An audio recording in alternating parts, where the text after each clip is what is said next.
देखिए, आप सभी लोग परेशान हैं इस एसआईआर फॉर्म को, कन्फ्यूजन बहुत सारा हो रहा है कि लोग कन्फ्यूज्ड है कि एसआईआर फॉर्म भरना कैसे है। तो आज मैं इस वीडियो में बताऊंगा। इससे पहले एक वीडियो मैंने बनाया था, उसमें ऑनलाइन तरीका बताया हूँ कि ऑनलाइन आप कैसे फिलअप कर सकते हैं, क्या क्या चीज़ चाहिए। डिस्क्रिप्शन में लिंक मिल जाएगा, साथ में आपको आई बटन पे इसका मिल जाएगा और लास्ट में एंड स्क्रीन पे भी इसका वीडियो मिल जाएगा, अगर आप चाहते हैं ऑनलाइन अप्लाई करना, मतलब ऑनलाइन फॉर्म को फिलअप करना। लेकिन बहुत से लोग जो ज़्यादा पढ़े लिखे नहीं है, ज़्यादा समझदार नहीं है, उनको ऑनलाइन नहीं आता, वो लोग ऑफलाइन ही फिलअप करेंगे। तो ऑफलाइन क्या फिलअप करेंगे, कैसे फिलअप करेंगे, वो मैं आपको दिखाने वाला हूँ लाइव करके। और इससे पहले समझा दूंगा पहले उसके बारे में कैसे कैसे क्या होता है। तो चलिए उसको हम देख लेते हैं।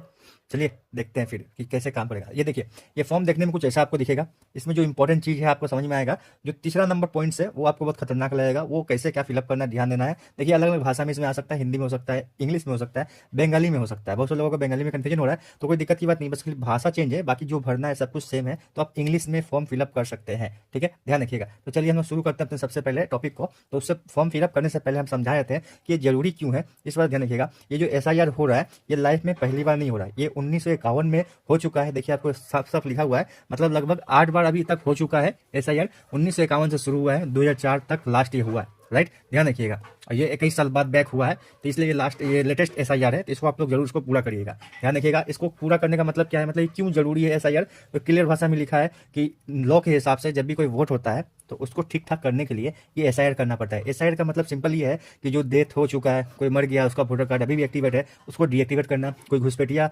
विदेश से आकर के यहाँ पे वोट दे रहा है तो उसको डीएक्टिवेट करना। या फिर किसी का डेट ऑफ बर्थ में प्रॉब्लम है, किसी के नाम में प्रॉब्लम है, किसी का एड्रेस चेंज हो चुका है, उसका प्रॉब्लम है, इन सब चीज़ का सुधार करना। और साथ में नए वोटर कार्ड के लिए अप्लाई करना, राइट, ध्यान रखिएगा। बहुत से लोगों का ऐसा प्रॉब्लम होता है कि एक ही आदमी है, 2-3 जगह में वोटर कार्ड में उसका नाम है, तो इन सबको ठीक करना, इससे प्रॉब्लम होता है। इसलिए एसआईआर जरूरी है, ध्यान रखिएगा। और ये पहली बार नहीं हो रहा है, ये बहुत बार हो चुका है, ध्यान रखिएगा, 8 बार हो चुका है और ये लेटेस्ट है। तो अब समझेंगे कि इसका सिस्टम क्या है।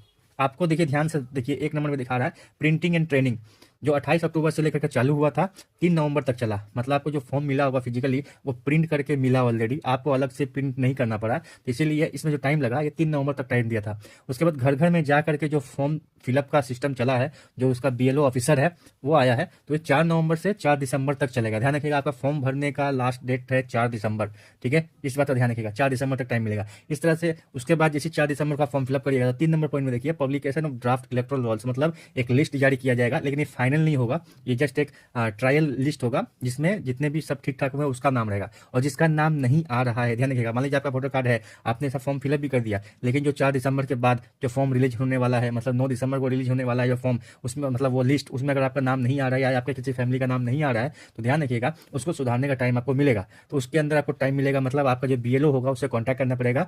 कैसे कॉन्टैक्ट करना है, क्या नहीं करना है, कहाँ से कॉन्टैक्ट नंबर मिलेगा, कैसे क्या करना है, उसके पहले वाले वीडियो में बनाओ, उसको देख लीजिएगा। इसके बाद आपको ऑप्शन मिलेगा क्लेम करने का। क्लेम एंड ऑब्जेक्शन का जो पीरियड होता है, 6 नंबर देखिए, 9 दिसंबर से लेकर के 8 जनवरी तक ये प्रोसेस चलेगा, ध्यान रखिएगा एकदम अच्छे से। और लास्ट में 9 नंबर पॉइंट देखिए, publication of final electoral laws, 7 फरवरी, मतलब 7 फरवरी को लास्ट ये ड्रामा चलेगा। उसके बाद ये बंद हो जाएगा, मतलब 28 अक्टूबर से चालू हुआ है ड्रामा और 7 फरवरी तक लास्ट चलेगा, उसके बाद ये बंद हो जाएगा, ध्यान रखिएगा। टोटल 103 दिन का ये ड्रामा चलने वाला है। तो 7 फरवरी के बाद भी अगर लिस्ट में आपका जो फाइनल लिस्ट निकलेगा, एक तो पहले निकलेगा जो लिस्ट, वो तो नॉर्मल है। उसके बाद जो 9 नंबर पॉइंट बोले मैं, 7 फरवरी को जो फाइनल लिस्ट निकलेगा, ये मेन होगा। इसके बाद आप काट छाट नहीं कर पाएंगे, कोई एडिट नहीं कर पाएंगे, कोई दिक्कत अपना जाहिर नहीं कर पाएंगे। उसके बाद आपके ऊपर एक्शन लिया जाएगा या फिर आप नया वोटर कार्ड बनाएंगे, अगर फिर भी लिस्ट में नाम नहीं आता है तो, ध्यान रखिएगा।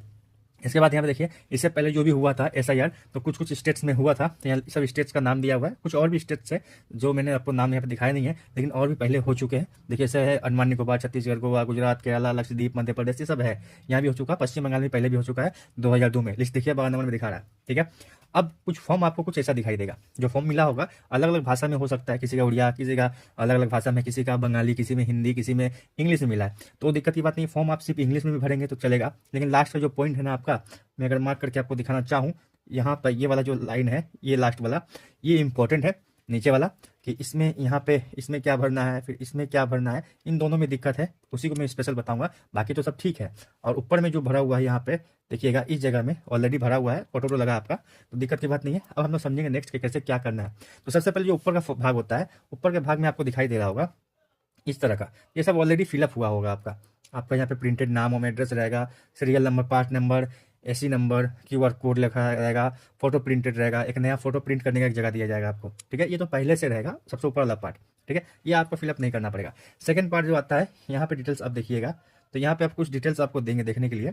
तो आपको समझ में आना चाहिए क्या। यहाँ पहला में डेट ऑफ बर्थ है, देखिए डेट मारिएगा, मंथ मारिएगा और 4 अंक का जो डेट ऑफ बर्थ का ईयर होता है वो मारिएगा। आधार नंबर यहाँ ऑप्शनल है, आधार नंबर आप डाल भी सकते हैं, नहीं भी डाल सकते। मोबाइल नंबर आपको डालना पड़ेगा, ठीक है। गार्जियन नेम या फादर्स नेम, आप हमेशा फादर नेम ही डालिएगा यहाँ पे। अगर फादर नाम का फादर का जो है, जो फादर है उसका एपिक नंबर है तो यहाँ जरूर डालिएगा। एपिक नंबर मतलब वोटर कार्ड नंबर, ध्यान है क्या। फिर उसी तरह मदर का नाम डालना जरूरी है, मदर का भी वोटर कार्ड है, उसका एपिक नंबर है, वोटर कार्ड नंबर है तो डालिएगा, नहीं तो नहीं डालिएगा चलेगा, ठीक है। स्पाउस नेम मतलब अगर आप लड़का है और शादीशुदा है तो अपने वाइफ का नाम डालिएगा, अगर आप लड़की है शादीशुदा है तो अपने हस्बैंड का नाम डालिएगा, लेकिन आप शादीशुदा नहीं है तो यहाँ कुछ नहीं डालना है, ठीक है।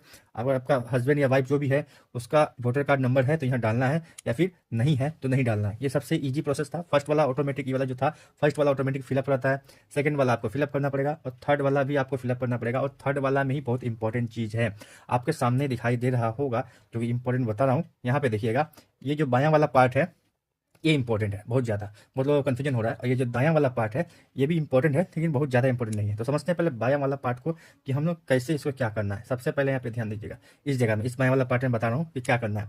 तो सबसे पहले एक बार ध्यान रखिएगा, यहाँ पे क्लियर भाषा में लिखा हुआ है, जो इंपॉर्टेंट चीज़ है यहाँ पे समझना जरूरी है कि details of electoral in electoral roll of the last SIR, जो बोल रहा है कि लास्ट जो SIR हुआ था, आप जिस भी स्टेट से हैं उस स्टेट में जब लास्ट ईयर में हुआ था लास्ट SIR तो उसमें नाम था या नहीं था।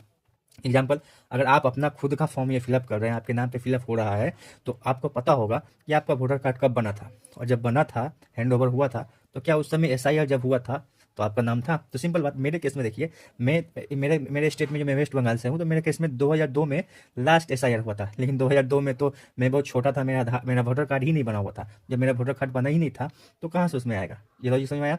तो मैं यहाँ पे अपना डिटेल्स डालूंगा ही नहीं, मेरा जब था ही नहीं तो मैं क्यों डालूं। लेकिन ध्यान रहे, अगर ये फॉर्म अगर अपने पापा मम्मी के नाम पे भर रहे हैं, अगर ये फॉर्म अपने पापा मम्मी का है और पापा मम्मी का उस समय लास्ट जब SIR हुआ था, SIR जो हुआ था उस समय अगर वोटर कार्ड बना था, तो जरूर अपने पापा मम्मी से पूछिए कि क्या उस समय लास्ट जो SIR हुआ था नाम था। अगर उनको मान लीजिए बाई चांस याद नहीं है, सपोज करिए एग्जांपल लेता हूँ, अगर आप भी वेस्ट बंगाल से हैं और 2002 में लास्ट SIR हुआ था, लास्ट इस तरह का ड्रामा हुआ था, और उस समय आपका तो चलिए आप उसके बाद पैदा हुआ तो, या फिर आपका उस समय वोटर कार्ड नहीं था, लेकिन उस समय तो आपके पापा मम्मी जरूर थे। तो अब अगर आपको शंका हो रहा है कि कन्फ्यूजन हो रहा है कि मेरे पापा मम्मी का तो वोटर कार्ड था या नहीं था, या उस समय बना था कि नहीं बना था, कन्फ्यूजन है, तो जरूर इसके पीछे वाला वीडियो देखिए जो मैंने बनाया है ऑनलाइन फॉर्म फिलअप करने वाला में। उसमें मैंने बताया है कि सबसे पहले आप वोटर कार्ड के लिए लॉगिन करेंगे वेबसाइट में जाकर के या ऐप में जाकर के। तो कैसे लॉगिन करना है उसमें प्रोसेस बताया गया है कि सबसे पहले उसको पता करना हो तो आप वेबसाइट में जाइए, चाहे ऐप में चाहिए, गूगल में लिखिए voters.esi.gov.in लिखिएगा, उसमें मैंने प्रोसेस बताया कि लॉगिन कैसे करना है। आप फोन नंबर से लॉगिन कर सकते हैं, अपने वोटर कार्ड से लॉगिन कर सकते हैं। तो आपका पापा का जो भी वोटर कार्ड है वो गूगल में जाकर के voter.esi.gov.in सर्च करिए, तो वोटर कार्ड का ऑफिशियल वेबसाइट आएगा, वहाँ पे लॉगिन करने का ऑप्शन देगा, वहाँ पे लॉगिन करिएगा अपने पापा के वोटर कार्ड से, ठीक है, क्योंकि आपको पापा का जानना है। तो वहाँ पे देखिएगा, तो वहाँ पे डिटेल्स दिखा रहा है कि नहीं, वहाँ पे ऑप्शन देगा सर्च करने का कि पिछले SIR में नाम है या नहीं, वहाँ पे ऑप्शन देगा। कैसे क्या करना है सर, पिछला वीडियो आपको देखना पड़ेगा उसको पता करने के लिए, तो पहले उसको देख लीजिएगा। तो यहाँ पे मान लेते हैं ये इस जगह में कि मेरे केस में मैं अपना फॉर्म फिलअप कर रहा हूँ, तो यहाँ पे मैं अपना डिटेल नहीं डालूंगा, क्योंकि मुझे पता है पिछले जो SIR हुआ था उसमें मेरा नाम था ही नहीं, मेरा वोटर कार्ड बना ही नहीं था, तो SIR में कहाँ से होगा। इसलिए यहाँ पे हम लोग क्या करेंगे, कुछ भी फिलअप नहीं करेंगे। पिछला जो SIR हुआ था उसमें अगर नाम नहीं था या फिर उस समय वोटर कार्ड नहीं बना था तो यहाँ पे कोई भी डिटेल नहीं डालना होगा, इस बात को आपको ध्यान रखना है। अब अगर है तो डालना है डिटेल, जैसे आपका पापा का, अगर आपका पापा का पहले का है बना हुआ है, पहले SIR में नाम था, मतलब जब लास्ट SIR हुआ था उस समय पापा का नाम है, पापा का वोटर कार्ड बना था, तो जरूर SIR भी हुआ था, तो यहाँ पे नाम डालना है अपने पापा का, ठीक है। ध्यान रखिएगा पापा वाला फॉर्म में, अगर ये फॉर्म आपका है तो अपने पापा का यहाँ पे डिटेल नहीं डाल सकते। अगर आपके पापा का फॉर्म है तो पापा का डिटेल यहाँ पे डाल सकते हैं, ठीक है। लेकिन मान लेते हैं कि फॉर्म आपका है और आपका वोटर कार्ड उस समय बना ही नहीं था जब लास्ट SIR हुआ था, तो आपको अपना डिटेल्स कुछ यहाँ पे डालना है, ठीक है। क्या डालना है, सबसे पहले बोल रहा है, ठीक है, ये वाला पार्ट छोड़ दीजिएगा, ये वाला पार्ट में सबसे पहले यहाँ पे लिखा डिटेल्स, ध्यान दीजिए, डिटेल्स ऑफ द रिलेटिव, ठीक है, whose name is given in the previous column in the last SIR। तो फिलहाल लास्ट SIR में तो नाम नहीं था, लेकिन फिर भी यहाँ पे अपना, यहाँ जो गार्जियन के रूप में नाम है, रिलेटिव के रूप में यहाँ पे अपने पापा या मम्मी का नाम दीजिएगा, ठीक है। ध्यान रखिएगा पापा या मम्मी का नाम दे दीजिएगा। उनका वोटर कार्ड अवेलेबल है तो डालिएगा, नहीं तो नहीं डालिए चलेगा। अब उनका जो रिलेटिव का जो नाम है, ठीक है, उनका जो रिलेटिव का नाम है डाल दीजिएगा। रिलेशनशिप जो है आपसे उनका क्या रिलेशनशिप है, वो आपके पापा लगते हैं कि मम्मी लगती है, वो डालिएगा, इस बात का ध्यान रखिएगा। डिस्ट्रिक्ट कौन सा है वो डालना है, स्टेट कौन सा है ये डालना है। अब ऐसा तो होगा नहीं कि आप अलग डिस्ट्रिक्ट में रहते हैं, आपके पापा अलग डिस्ट्रिक्ट में रहते हैं, इसलिए डिस्ट्रिक्ट वगैरह सब कुछ सेम होगा। अब एक चीज़ जो आपको इंपॉर्टेंट है जो आप लोगों को जल्दी मिलता नहीं, लोगों को कन्फ्यूजन हो रहा है कि यहाँ पे क्या डलाएगा। इस जगह में AC number, part number, serial number. तो ये AC number, part number, serial number आपको मिल जाएगा कब? जब आप ऑनलाइन लॉगिन करेंगे अपने वोटर कार्ड से, तब। वो कहाँ मिलेगा एसी नंबर, पार्ट नंबर और ये सब? तो मैं आपको थोड़ा सा अगर दिखाना चाहूँ, यहाँ पे देखिए, जैसे ये एक वोटर कार्ड ऑलरेडी लॉगिन है, तो यहाँ पे देखिएगा AC number, part number, serial number ये दिखा रहा है। देखिए AC number, part number, serial number सब कुछ दिखाएगा, वोटर कार्ड नंबर दिखाएगा, नाम क्या है सब कुछ दिखाएगा, सब डिटेल्स आपको दे देगा। तो यहाँ से आप पता कर सकते हैं सिंपली, ध्यान रखिएगा। राइट, तो ये आपने देख लिया इस तरह से फिलअप करना है। तो आपको पता चल गया कि क्या फिलअप करना है, कैसे फिलअप करना है। राइट, आपको समझ में आ गया। ये था ये सिस्टम में। तो मैं फिर से बता देता हूँ कि जिसका भी एसआईआर में लास्ट नाम नहीं था, ये वाला पार्ट नहीं भरना है। अगर ये फॉर्म आपके नाम पे फिलअप हो रहा है, तो अगर आपका वोटर कार्ड पिछले एसआईआर में नहीं बना था तो यहाँ पे नहीं डालना है, ये वाला डिटेल भरना है। ये डिटेल में क्या भरना है? आपको नाम देना है, अपना नाम दे देना है, रिलेटिव नाम जब पूछेगा तो अपने पापा या मम्मी का नाम देना है, ध्यान रखिएगा, इस बात का हमेशा ध्यान रखना है। राइट, लेकिन अगर ये फॉर्म पूरा का पूरा फॉर्म अगर आपके पापा के नाम पे फिलअप हो रहा है और उस समय पापा का आपका वोटर कार्ड बना हुआ था, तो जरूर ये वाला फिलअप होगा। तो उस समय पापा का जो रिलेटिव होगा उसका नाम यहाँ पे देना है, ध्यान रखिएगा, दोनों फिलअप होगा। राइट, कोई कन्फ्यूजन होगा तो पूछ लीजिएगा।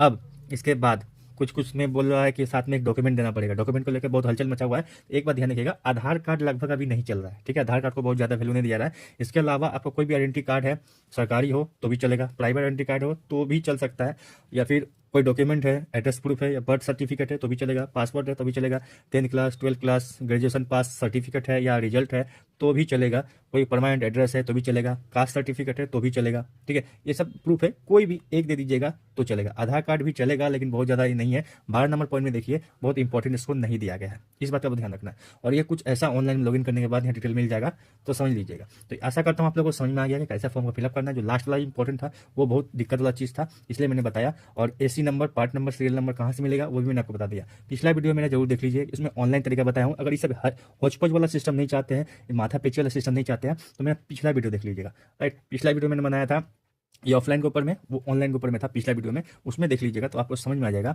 कि कैसे ऑनलाइन फिलअप करना है। और इतना सारा प्रोसेस नहीं है उसमें, सिंपल 2-4 स्टेप है, फिलअप करिए और आपका काम हो जाएगा। ज़्यादा हरेसमेंट है ही नहीं उसमें। लेकिन फिर भी आप चाहते थे कि ऑफलाइन नहीं बना करके, ऑनलाइन ना बना करके मैं ऑफलाइन फिलअप करूँ, तो उसका भी मैंने वीडियो बना दिया आप लोगों के लिए। आशा करता हूँ आप लोगों को समझ में आ गया। मन में कोई डाउट हो, क्वेश्चन हो तो कमेंट में पूछिए, बता दूंगा, या फिर स्पेशल कुछ डाउट है तो इंस्टाग्राम पर कॉन्टैक्ट करिए, वहाँ भी रिप्लाई दे दूंगा। तब तक के लिए बाय, जय हिंद, धन्यवाद।